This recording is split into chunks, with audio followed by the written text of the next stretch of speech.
하나님의 말씀은 요한복음 2장 1절에서 11절까지의 말씀입니다. 경외하는 마음으로 다 같이 그 자리에서 일어나서 하나님의 말씀 받도록 하겠습니다. 요한복음 2장 1절에서 11절까지의 말씀입니다.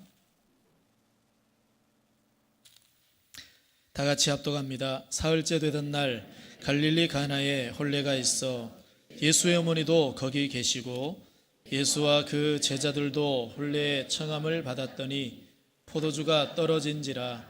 예수의 어머니가 예수에게 이르되 저들에게 포도주가 없다 하니 예수께서 이르시되 여자여 나와 무슨 상관이 있나이까? 내 때가 아직 이르지 아니하였나이다. 그의 어머니가 하인들에게 이르되 너에게 무슨 말씀을 하시든지 그대로 하라 하니라. 거기에 유대인의 정결 예식을 따라 두세 통 드는 돌 항아리 6이 놓였는지라. 예수께서 그들에게 이르시되 항아리에 물을 채우라 하신즉 아구까지 채우니 이제는 떠서 물로 된 포도주를 맛보고도 어디서 났는지 알지 못하되 물돈 하인들은 알더라. 연회장이 신랑을 불러 말하되 사람마다 먼저 좋은 포도주를 내고 취한 후에 낮은 것을 내거늘 그대는 지금까지 좋은 포도주를 두었도다 하니라. 예수께서 이 첫 표적을 갈릴리 가나에서 행하여 그의 영광을 나타내심에 제자들이 그를 믿으니라. 아멘.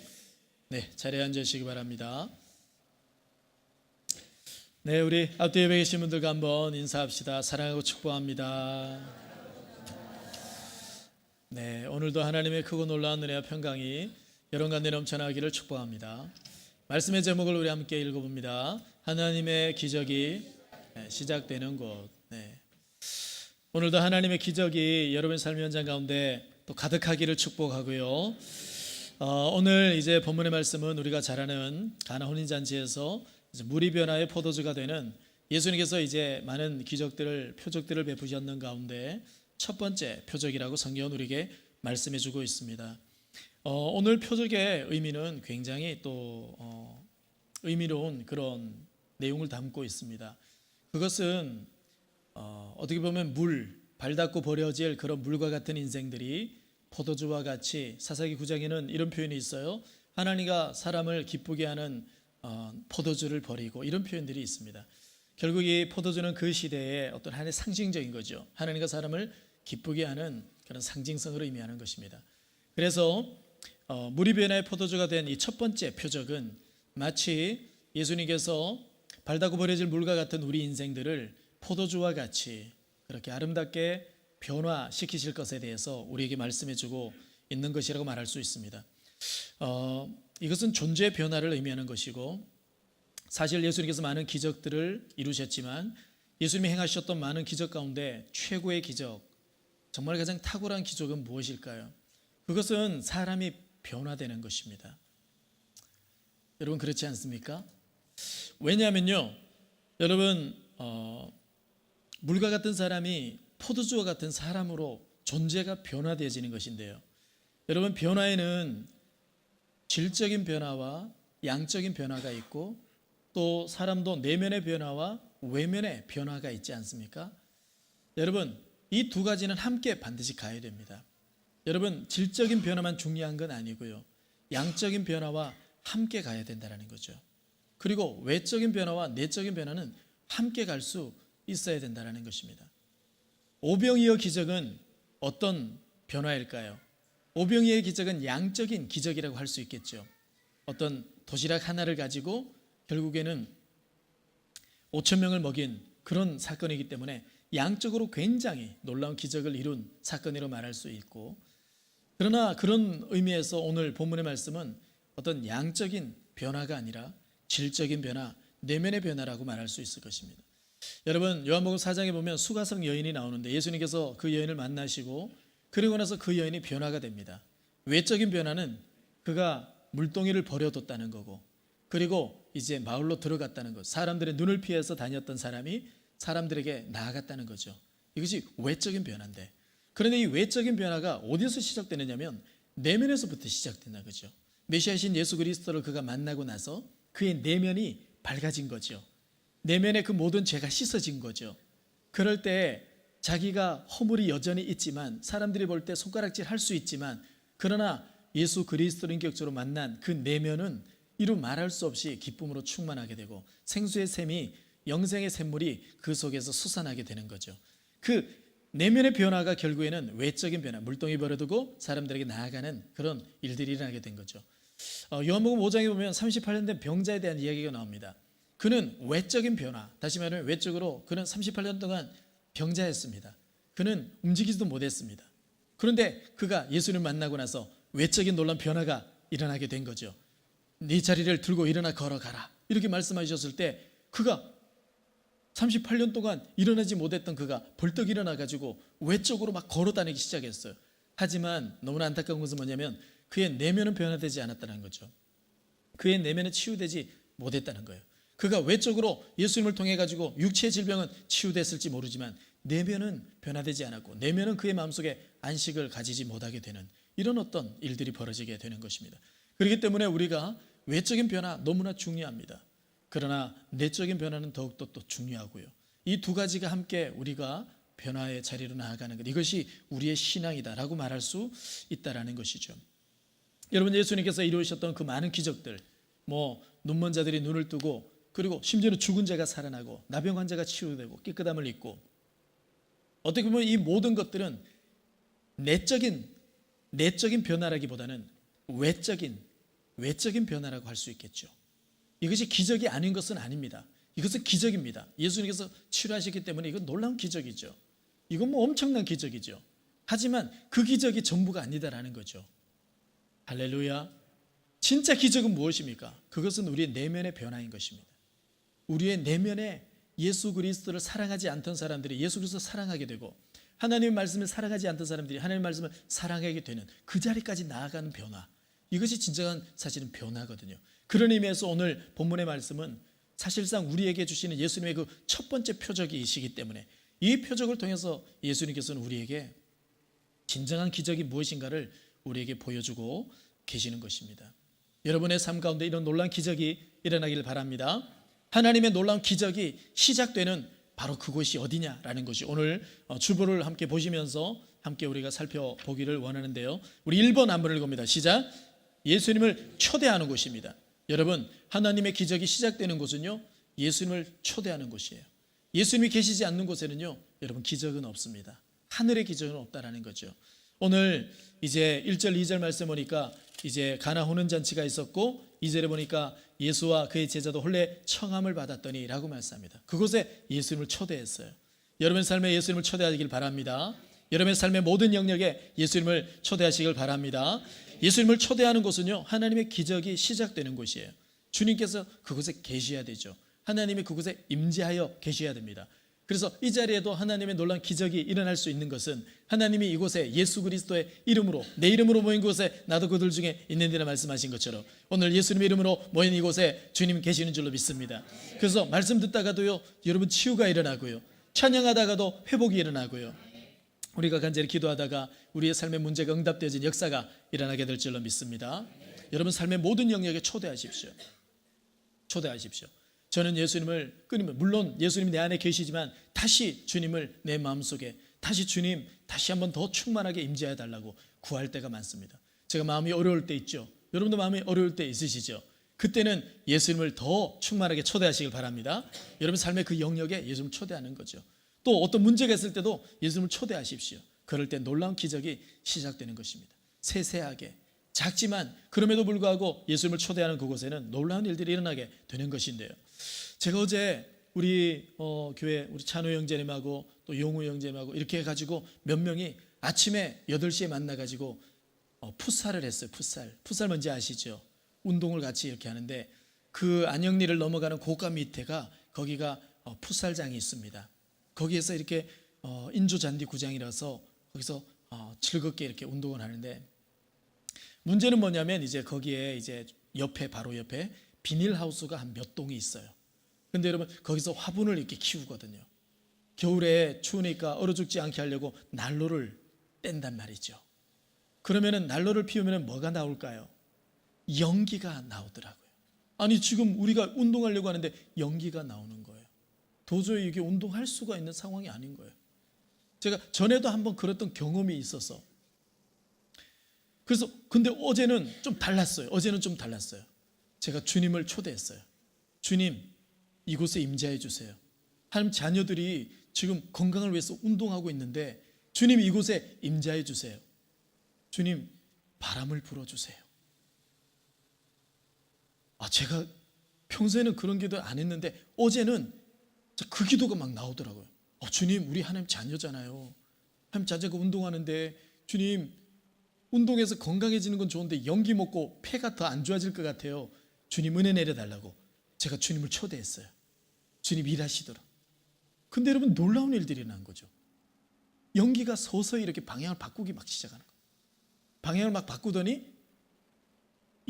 저쪽 방향으로 가더니 서서히 연기가 사라지더라. 어제 연기 왜 사라진지 아세요? 연기가, 제가 그때 정말 주님 앞에 막 운동하면서 주님 감사하다고, 우리 하나님 자녀인 거 주님 증명해 주셔서 너무 감사하다고. 사랑하는 여러분, 여러분 삶의 현장에 주님을 초대하십시오. 주님의 임재하심을 구하십시오. 여러분이 하나님의 자녀임을 여러분 선포하십시오.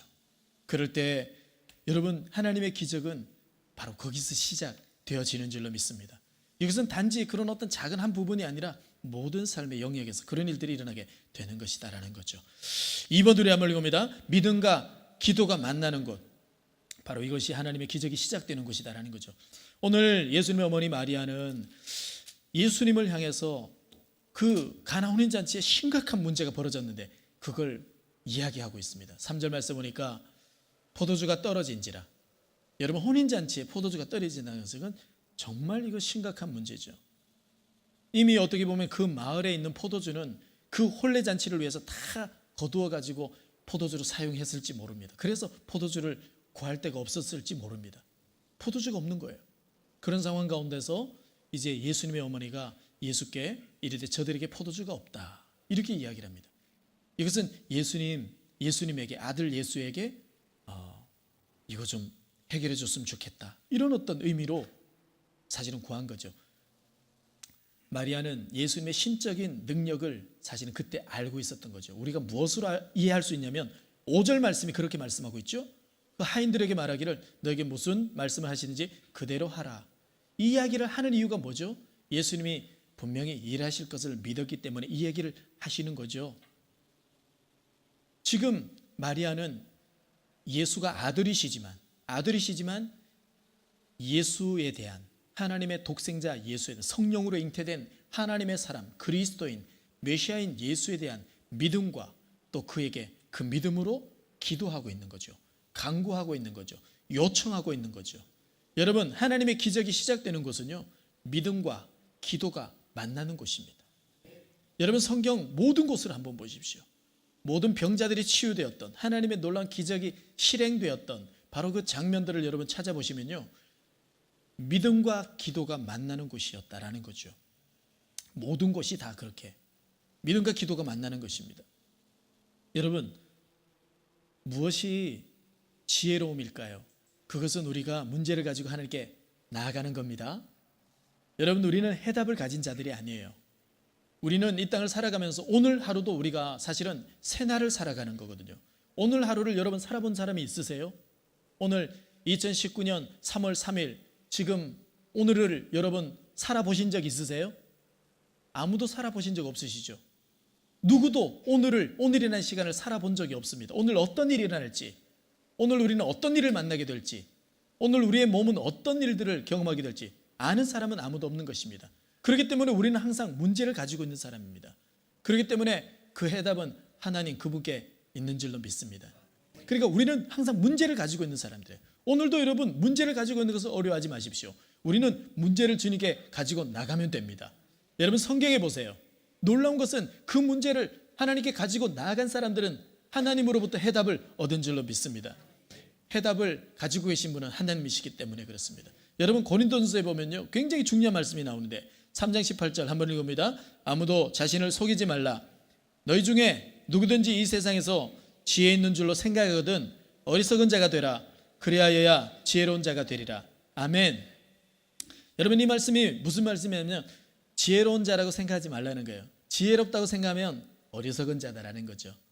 여러분, 지혜로우려면 어떻게 해야 된다고요? 스스로 어리석은 자가 돼야 된다는 거죠. 하나님 앞에서 하나님, 저는 어리석어요. 저는 오늘 살아본 적이 없어요. 오늘 무슨 일이 일어날지 저는 아무것도 몰라요. 하나님, 저의 어리석음을 긍휼히 여기시고 주님인 저의 지혜가 되어 주십시오. 주님, 오늘도 말씀해 주십시오. 주님, 오늘도 역사해 주십시오.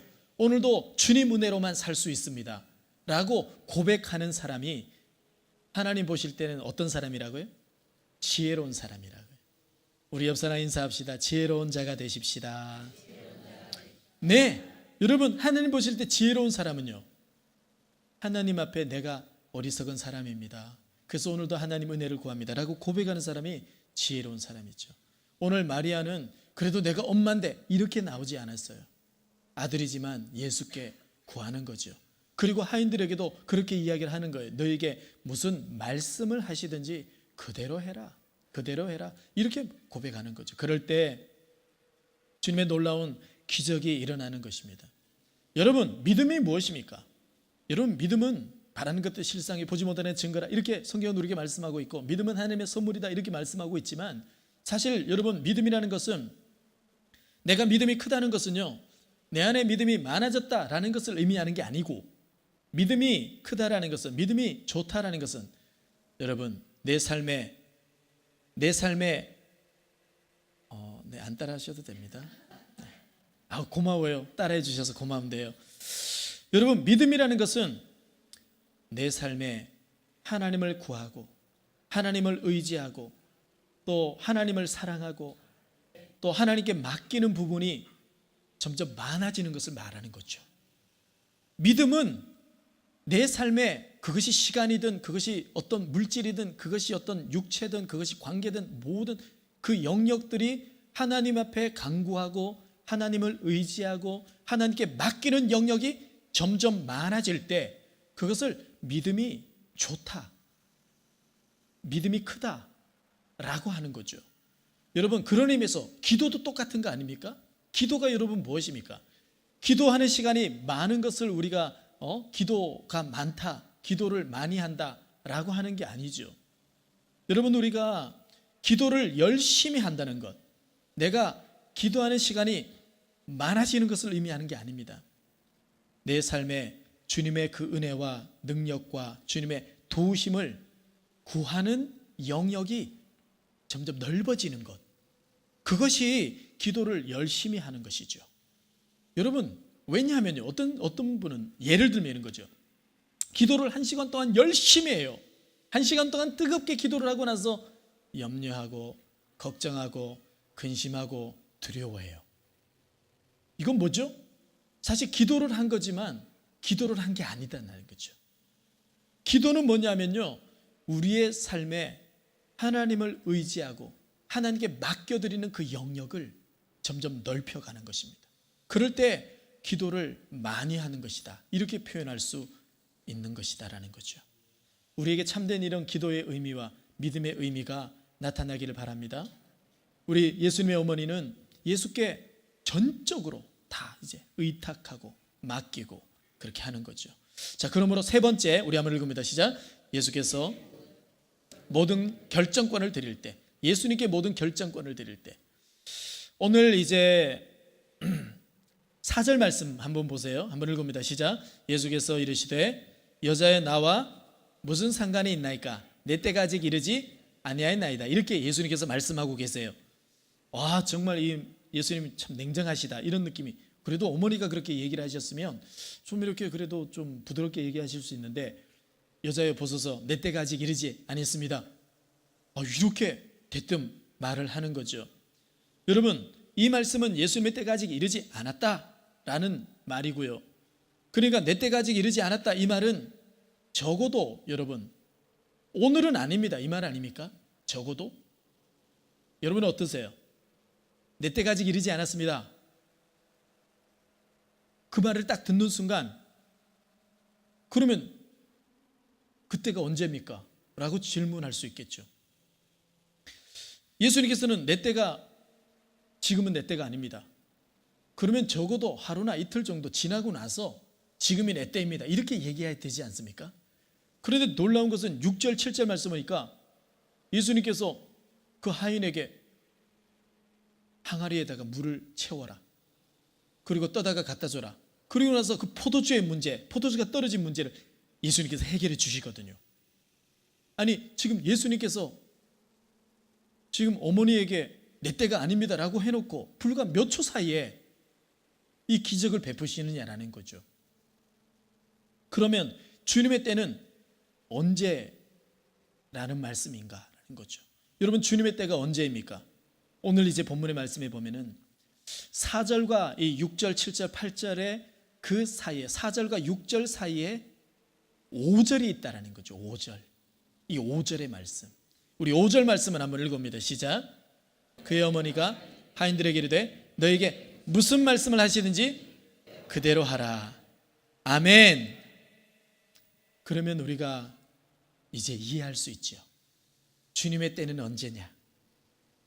그때는 이 5절의 때가 주님의 때인 것입니다. 다시 말하면 누군가 그 사람이 한 사람이든 두 사람이든 누군가 주님이 말씀하실 때 무슨 말씀을 하시든지 그대로 하는 사람이 있을 때, 그 사람이 누구가 듣든지, 오늘 이제 본문에서는 마리아고 그리고 하인들이었죠. 예수님이 계신 그곳에 누군가 주님이 말씀하시는 그대로 하는 바로 그 사람이 있는 그곳, 바로 그때가 언젠지 몰라요. 만약에 정말 예수님이 내 때가 아직 이르지 않았습니다 라고 이야기를 했을 때, 그리고는 아무도 반응하지 않았다면, 그리고 마리아가 그 얘기를 하지 않았다면, 그리고 하인들이 예수님 말씀하신 대로 순종하지 않았다면, 그때는 예수님의 때가 아니었던 것입니다. 예수님의 때가 될 수 없는 것이다라는 거죠. 그러면 우리가 곰곰이 생각해 볼 때, 여러분, 이런 어떤 부분들이 사실은 이제 요한복음 4장에도 사실은 비슷한 부분들이 나오는데, 요한복음 4장에 보면 예수님께서 수가성 여인을 만나가지고 대화를 나누시다가 이제 물에 대해서 이야기를 하시다가 내 남편을 불러하다 없습니다. 5명이 있었지만 지금 있는 남편은 내 남편이 아니다. 보니까 선지자입니다. 주님, 우리는 여기서 그린산에서 예배드리고 또 유대인들은 예루살렘에서 예배드린다고 하는데 어디서 예배드리는 게 옳습니까? 그때 예수님이 이런 말씀을 하십니다. 여자여, 내 말을 믿어라. 이 산에서도 말고 예루살렘에서도 말고 너희가 아버지께 예배할 때가 이르리라.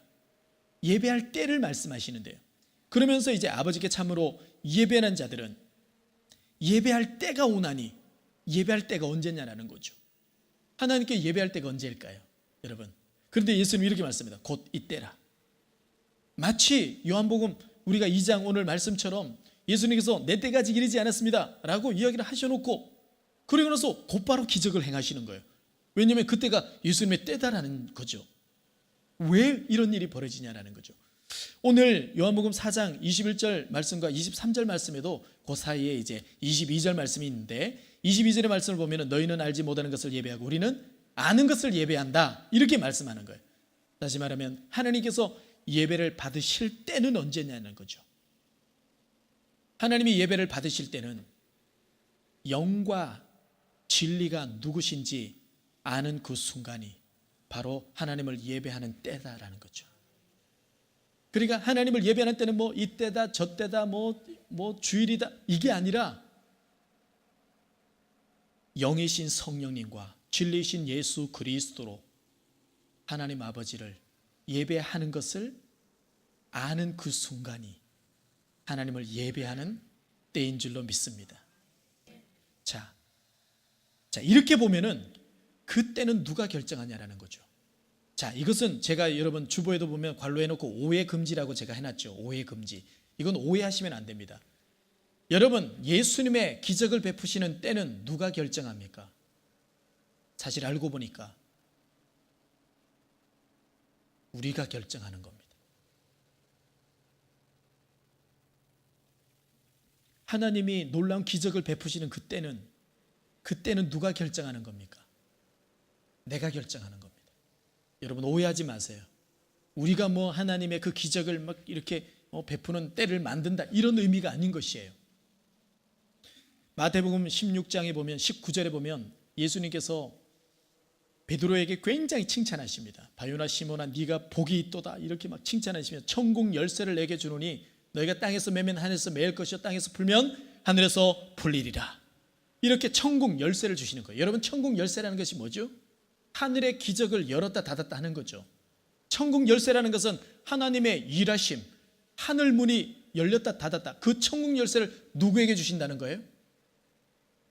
누구에게 주신다는 거죠? 이 말씀을 해석하기 위해서는 16장 16절을 이해해야 되죠. 베드로가 이런 고백을 합니다. 너희는 나를 누구로 하냐라고 예수님 질문하실 때 베드로가 고백하기를 주님은 그리스도시요 살아계신 하나님의 아들이십니다. 다시 말하면 예수께서 바로 당신이 우리의 주님이십니다. 당신이 온 우주 만물의 주인이십니다. 그리고 당신이 하나님이 구약 성경을 통해서 약속하신 그리스도십니다. 당신이 바로 하나님이시면서 하나님의 아들이신 독생자 예수이십니다 라고 고백하는, 다시 말하면 무슨 말씀을 하시든지 그대로 할 수 있는 예수를 주라고 고백하는 그 순간에 주님은 우리에게 천국 열쇠를 주시는 줄로 믿습니다. 여러분, 하늘문을 열고 닫는 일을 누가 할 수 있다는 것입니까? 우리가. 주는 그리스도시요 살아계신 하나님의 아들이시라는 진실로 예수를 주로 영접한 그 사람에게 천국 열쇠를 주셨다라는 거죠. 여러분, 오늘 하나님의 기적이 시작되는 때는 언제입니까? 그건 누가 결정할 수 있습니까? 내가 결정하는 겁니다. 우리가 결정하는 거죠. 하나님은 이미 약속하셨어요. 천국 열쇠를 이미 주셨고 하나님의 기적을 이미 약속하셨어요. 기도하면 된다고 약속하셨어요. 주님을 구하는 자에게 능력이 나타날 거라고 약속하셨어요. 이제 그때를 결정하는 건 누구입니까? 크게 한번 대답해 주세요. 여러분이십니다. 이 자리에 누군가 무슨 말씀하시든지 그대로 하는 사람이 있으면, 주님의 말씀을 주님이 주님이심을 인정하고 주님의 말씀을 그대로 하는 사람들이 있다면 그곳에 하나님의 기적은 시작되어질 줄로 믿습니다. 성경은 우리에게 이 도전을 하시는 거죠. 마지막 네 번째 시작, 말씀하신 그대로의 순종이 있는 곳. 그렇습니다. 이것이 오늘 말씀의 결론인 것이죠. 그런데 여러분, 우리가 하나님의 말씀, 예수님의 그 말씀을 있는 그대로, 말씀하신 그대로 우리 순종하는 것은 사실상 쉽지 않습니다. 어렵습니다. 이것은 쉽지 않습니다. 왜냐하면 많은 난관들이 있기 때문에 그렇습니다. 오늘 본문의 말씀에도 보면 포도주가 떨어졌다는 것은 그 당시에 왜 이게 큰 문제가 어려운 문제냐면, 포도주는 하루아침에 만들 수 있는 것이 아닙니다. 포도즙을 짠다고 해서 그게 포도주가 되는 것이 아니기 때문에 그렇습니다. 포도주는 절대 하루아침에 되는 것이 아닙니다. 그러나 아무리 큰 문제랄지라도 주님이 하시면 됩니다. 우리는 많은 경우에 감기를 놓고 기도하고 암을 놓고 기도할 때 여러분 어떤 느낌이 드세요? 감기가 기도하기 쉬우세요? 암이 기도하기 쉬우세요? 우리가 생각할 때는 감기는 그냥 기도하면, 기도해도 7일, 기도 안 해도 7일 걸리잖아요. 감기가 나으려면. 제가 믿음 없는 소리를 한 건가요? 분위기가 이렇게 냉정해지고 찬물을 끼얹은 것 같은 느낌. 여러분, 우리가 생각할 때 암을 위해서 기도하는 것은 어려운 것처럼 느껴집니다. 이해가 좀 설득이 될지 모르지만, 여러분, 전 세계에서 최고로 부자가 있다고 합시다. 200조 원을 재산으로 가지고 있는 사람이 있다고 합시다. 그 사람에게 100만 원과 1000만 원의 차이가 뭘까요? 200조를 가져봤어야. 여러분, 200조 정도 가지고 있으면요, 100만 원하고 1000만 원의 차이는 별로 없습니다. 1억, 2억의 차이는 별로 없습니다. 별로 없는 것이. 사랑하는 여러분, 이것은 비유할 수가 없는 거죠. 이건 비유 자체가 잘못된 거죠. 만왕의 왕 되신 우리 하나님 아버지, 천지 만물을 창조하신 하나님께 감기와 암은 아무런 문제가 되지 않습니다. 죽은 자도 살리시는 분이 하나님이십니다. 아무리 큰 문제랄지라도 여러분, 주님을 향해서 나아갈 수 있기를 축복합니다. 오늘 본문의 말씀 보니까요, 마리아는 예수님께 포도주가 떨어졌다 이렇게 이야기를 했다가 예수님께서 굉장히, 어떻게 보면 4절 말씀에서 여자애 나와 무슨 상관이 있습니까? 아니, 이런 얘기를 꼭 굳이 엄마에게 해야 되겠어요? 아직 내 때가 이르지 않았습니다. 아니, 이런 얘기가 굳이 엄마한테 그렇게 마음 상하게 해야 될까요? 사실은 어떻게 보면 마음 상할 수 있는, 실망할 수 있는 그런 상황이라는 것이죠. 그러나 믿음이라는 것은 여러분, 실망하는 모든 상황조차도 뛰어넘는 것입니다. 여러분, 믿음의 크기가 더 커져가기를 바랍니다. 여러분, 어떤 분들은요, 믿음이 연약한 분들은 그럴 수 있습니다. 격려할 때만 일하는 분들이 있을 수 있어요. 칭찬할 때만 일하는 분들이 있을 수 있어요. 그러나 여러분, 때로는 실망스러운 상황이었어도요, 믿음은요, 끝까지 그 담을 뛰어넘고 나아가야 됩니다. 그걸 믿음이라고 하는 거죠. 좀 기분 나쁘다고 뭐 안 하고, 욕 좀 먹었다고 안 하고, 여러분 그러지 마세요. 여러분, 우리 이 세상에서 욕을 제일 많이 드신 분이 누구실까요? 예수님이십니다. 예수님 욕 많이 드셨습니다. 바리새인들은 예수님을 막 죽이려고 하고요. 혹시 여러분 죽이려고 하는 사람들이 있나요? 죽이려고 하는 사람은 없으시잖아요. 그러니까 우리는 예수님보다 나은 거예요. 여러분, 저도 뭐 욕을 먹기는 하지만, 저도 뭐 욕을 많이 먹으면 오래 산다면서요. 그거는 말도 안 되는 소리입니다.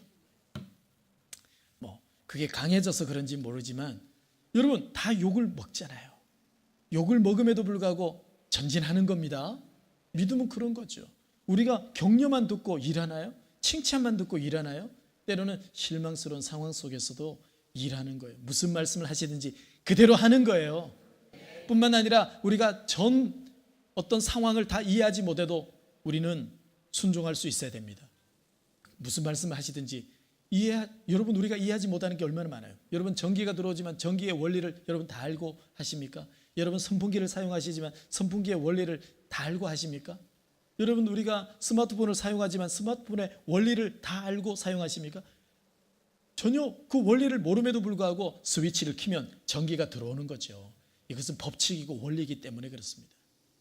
여러분, 성경에 보면 이해해서 순종하는 것은 아닙니다. 이해하지 못해도 순종하는 것이 믿음이라는 것이죠. 여러분, 여리고성을 무너뜨릴 때 하나님께서 그렇게 말씀하십니다. 너희가 여리고성을 하루에 한 바퀴씩 돌아라. 그리고 마지막 7일째는 7바퀴를 돌아라. 그러면서 돌면서 조용히 돌아라. 마지막 7째 날 7바퀴를 돌고 나서 나팔을 불고 큰 소리를 외쳐라. 여러분, 이해되십니까? 그게 이해가 사실 안 되잖아요. 아니, 왜 또 돌고 왜 자꾸 돌게 하시냐라는 거죠. 이건 이해할 수 없는 문제거든요. 그럼에도 불구하고 다 돌았더니 여리고성이 무너졌습니다. 여러분, 우리가 순종하고 나서 이해되는 부분도 있다라는 거죠. 순종해야만 이해할 수 있는 부분이 있다라는 거죠. 오늘 이 하인들이 순종했죠. 여러분, 물을 떠다가 왜 갖다 주려고 하시지? 아니, 이거 갖다 주면 뭐가 되는 거지? 이걸 포도주라고 갖다 주라고? 물인데? 이거 이해할 수가 없는 거죠. 그럼에도 불구하고 이해하지 못해도 무슨 말씀을 하시든지 그대로 해라. 이것이 그 삶의 모토였기 때문에 그대로 할 수 있었고, 놀라운 것은 그대로 했을 때 포도주로 변화된 것을 경험하게 된 줄로 믿습니다. 여러분, 한 손 마른 사람이 있었습니다. 안식일 날. 근데 예수님은 이해할 수 없는 말씀 하시는 거예요. 네 손을 내밀어라. 여러분, 한 손이 말라가지고 이렇게 평생토록 그렇게 말라가지고 있는 손을 내밀라고 하는데 이게 이해가 되세요, 안 되세요? 이건 이해할 수 없는 거죠. 근데 이 사람이 믿음을 가지고요, 그냥 내밀라고 하시니까 내밀었어요. 손이 풀려진 줄로 믿습니다. 그냥 풀려진 거예요. 여러분, 소경에게 침을 뱉어가지고 진흙을 가지고 눈에 붙여요. 그리고 나서 실로암으로 가래요. 실로암으로. 거기서 씻어라. 이게 이해가 되냐라는 거죠.